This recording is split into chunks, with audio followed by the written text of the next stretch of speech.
साथियों नमस्कार। कल यूपी पीसीएस प्रीलिम्स का एग्ज़ाम हुआ जिसमें विभिन्न खंड के उत्तर और व्याख्या हमारे अलग अलग एक्सपर्ट्स दे रहे हैं। इसी क्रम में मैं आज फिर से एक बार ले रहा हूं यूपी स्पेशल।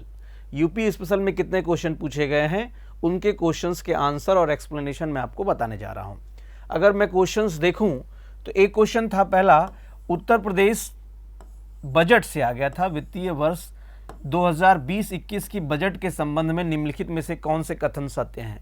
तो इसका जवाब होगा बी, ए तथा दो दोनों, मतलब इसका जवाब होगा बी, जिसमें एक और दो दोनों सही हैं। दोनों स्टेटमेंट सही हैं। इस वर्ष के बजट का जो आकार है वो इतना था, यानी 5,12,860.72 करोड़ रुपए था, और इस बजट का कुल जो व्यय था योजनाओं पे, नई योजनाओं में, वो 10,967.87 करोड़ के आसपास था। ठीक है, तो ये स्टेटमेंट सही है। अब सवाल ये है, इस क्वेश्चन का कितने लोगों ने सही किया, कितने लोगों ने गलत किया, ये इस पर डिपेंड करता है कि इस साल का बजट का तैयार आप किस तरीके से किए हुए हैं।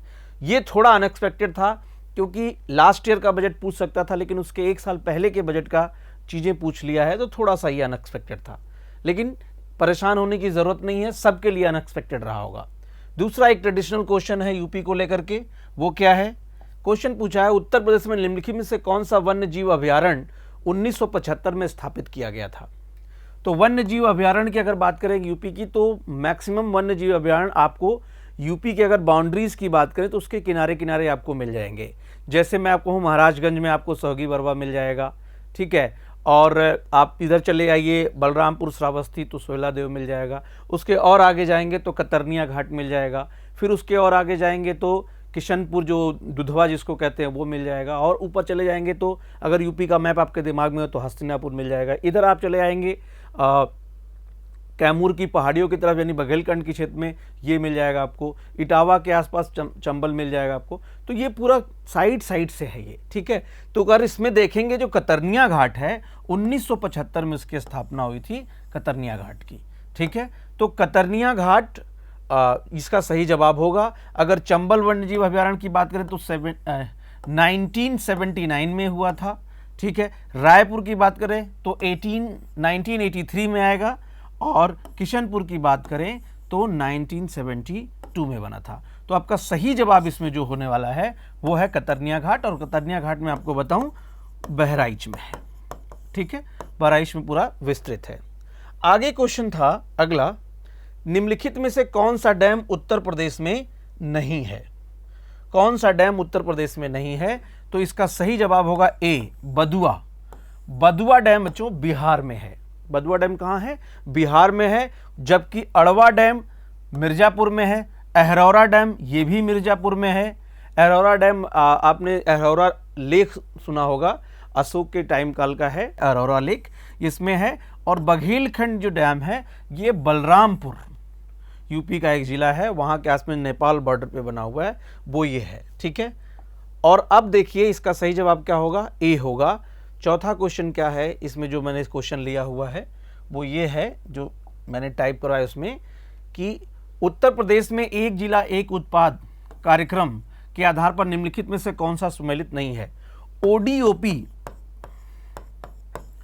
बड़ा ही चर्चित स्कीम है उत्तर प्रदेश गवर्नमेंट का, और इसी बेस में सेंट्रल गवर्नमेंट ने भी पिछले बजट में 2022-23 में one station one product scheme शुरू किया है। तो ओडीओपी स्कीम 2018 में उत्तर प्रदेश गवर्नमेंट द्वारा शुरू किया गया, जिसके तहत हर जिले के एक यूनिक प्रोडक्ट को लिया जाएगा, और उस प्रोडक्ट को क्या किया जाएगा, उसकी यूएसपी तय की जाएगी, उसकी ब्रांडिंग की जाएगी, और लोकल को वोकल जो कॉन्सेप्ट है जो हमारे प्रधानमंत्री जी ने दिया है, उसके आधार पर भी इसको बहुत इंटरनेशनल लेवल पे ब्रांडिंग के रूप में देखा जाना था।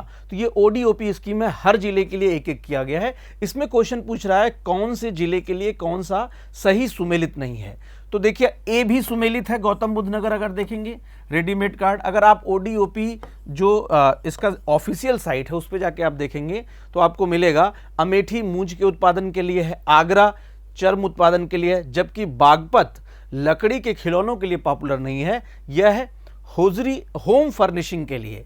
घर में जो होम फर्निशिंग के चीज़ें होती हैं, जैसे सोफे हो गए और बहुत सारी चीज़ें हो गई, तो ये होम फर्निशिंग यानी इंटीरियर डिज़ाइनर की कुछ चीज़ें बात कर लो आप में, तो ये बागपत उसके लिए जाना था, ना कि लकड़ी के खिलौनों के लिए जाना है। तो इसका डी होगा उत्तर 4 का। चलिए आगे देख लेते हैं क्वेश्चन नंबर 5। क्वेश्चन नंबर 5 कई जगह पे ये थियोरेटिकल क्वेश्चन भी है। क्वेश्चन मैं पढ़ देता हूं आपको। पश्चिमी उत्तर प्रदेश यानी वेस्टर्न यूपी के संदर्भ में निम्नलिखित में से कौन सा कथन सही है? ठीक है, पहला स्टेटमेंट है उत्तर प्रदेश का पश्चिमी क्षेत्र अन्य क्षेत्रों की तुलना में बहुत अधिक विकसित है। एकदम सही स्टेटमेंट है। वेस्टर्न यूपी वाला जो पार्ट है यानी मेरठ है, गाजियाबाद है, यानी दिल्ली एनसीआर का जो लगभग एरिया जो कहते हैं वेस्टर्न यूपी है, और डेफिनेटली ये पूर्वांचल से या बुंदेलखंड या दूसरे हिस्से जो बघेलखंड है उससे बहुत ज़्यादा विकसित है। उसके कई कारण इसमें डिटेल में मैंने आपसे बात भी किया हुआ है क्लास के अंदर, लेकिन फिर भी मैं आपसे बता सकता हूं कि वेस्टर्न यूपी इतना रिच क्यों है। उसके लिए बहुत बड़ा रीज़न क्या है, जो ये दिखा रहा दूसरा स्टेटमेंट, यह हरित क्रांति का साक्षी रहा है। यानी इंडिया में ग्रीन रेवोल्यूशन यानी हरित क्रांति का सबसे अधिक लाभ अगर किसी एरिया को मिला है तो वो पंजाब है, हरियाणा है और फिर वेस्टर्न यूपी है। तो यूपी का जो वेस्टर्न पार्ट है, और इसका रीजन क्या रहा, यहाँ पे जो साइज ऑफ लैंड है वो काफ़ी बड़े हैं, क्योंकि ये परमानेंट सेटलमेंट यानी अस्थायी बंदोबस्त का हिस्सा नहीं रहा है। जब साइज ऑफ लैंड बड़े हैं तो यहाँ इंस्ट्रूमेंटेशन आसानी से किया सकता है। अगर मैं ओवरऑल कहूँ तो ये मॉडर्न वे ऑफ फार्मिंग बहुत इजीली वेस्टर्न यूपी में हुआ। दूसरी बड़ी चीज क्या है, वेस्टर्न यूपी का बहुत बड़ा पोर्शन क्या है, दिल्ली एनसीआर में आ रहा था। दिल्ली एनसीआर एक सेंटर बन गया चीजों के लिए। कैसे? मॉडर्नाइजेशन के दौर में जब अर्बनाइजेशन हो रहा था आफ्टर एलपीजी, तो बहुत सी इंडस्ट्रीज क्या हैं वो दिल्ली एनसीआर में आके सेटअप होने लगी। तो वहाँ ज़मीनों के दाम बहुत तेज़ी से बढ़ने लगे और पूरे भारत से आके लोग रहने लगे। तो वेस्टर्न यूपी के लोग वही चीज़ें प्रोड्यूस करने लगे जिसकी डिमांड ज़्यादा होने थी। और वेस्टर्न यूपी के रिच होने का एक बहुत बड़ा कारण ये है कि उसके लिए दिल्ली नज़दीक है उस क्षेत्र के लिए, और वहाँ बाजार उसे उपलब्ध हो जाता है। इसलिए मार्केट ओरिएंटेड प्रोडक्ट्स यहाँ पे प्रोड्यूस किए जाने लगे, जिसका परिणाम यह हुआ कि रेस्ट पार्ट ऑफ यूपी की तुलना में वेस्टर्न यूपी बहुत ही अधिक विकसित है, ये तय मानिए। ठीक है, जबकि वहीं बुंदेलखंड बहुत गरीब है। उसके गरीब होने के अपने बहुत से कारण हैं, और ज्योग्राफिकल इश्यूज भी बहुत अच्छे हैं। क्या? गंगा यमुना का दोआब पार्ट जो है, गंगा और यमुना। गंगा आप देखिए बिजनौर से एंट्री करती हुई और सीधे बलिया से निकल जाती है उधर बहुत से एरियाज में वेस्टर्न यूपी को बहते हुए। फिर यमुना भी सहारनपुर से एंटर करती है। अगर सहारनपुर आप देख पा रहे हो, मैप अगर समझ पा रहे हो, तो यहाँ से जाती हुई है। कुल मिला के ज्योग्राफिकली, फिजिकली और मॉनेटरी पोर्शंस में भी वेस्टर्न यूपी काफ़ी रिच है। एकदम स्टेटमेंट सही है। और दूसरा यह हरित क्रांति का साक्षी रहा, मैंने बताया, यानी इसका उत्तर होगा बी, 1 और 2 दोनों।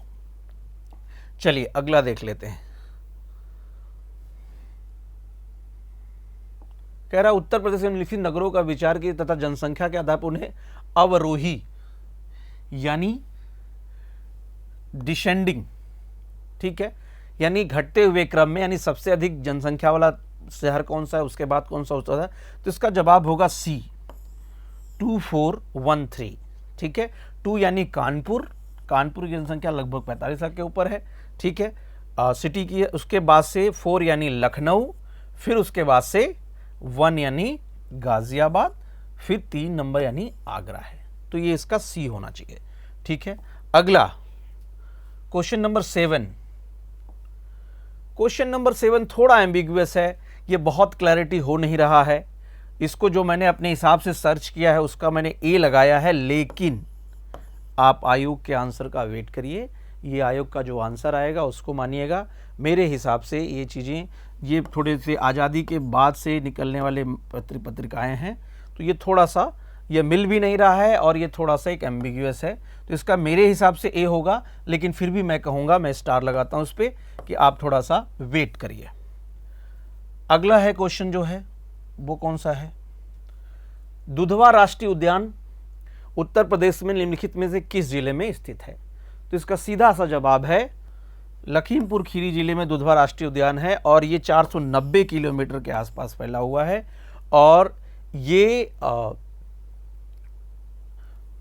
1979 में एज अ टाइगर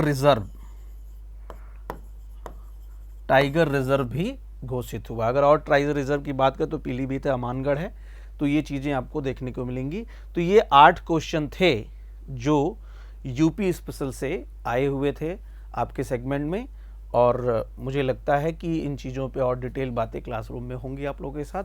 तो ये आप देख लीजिएगा इसको, और धन्यवाद।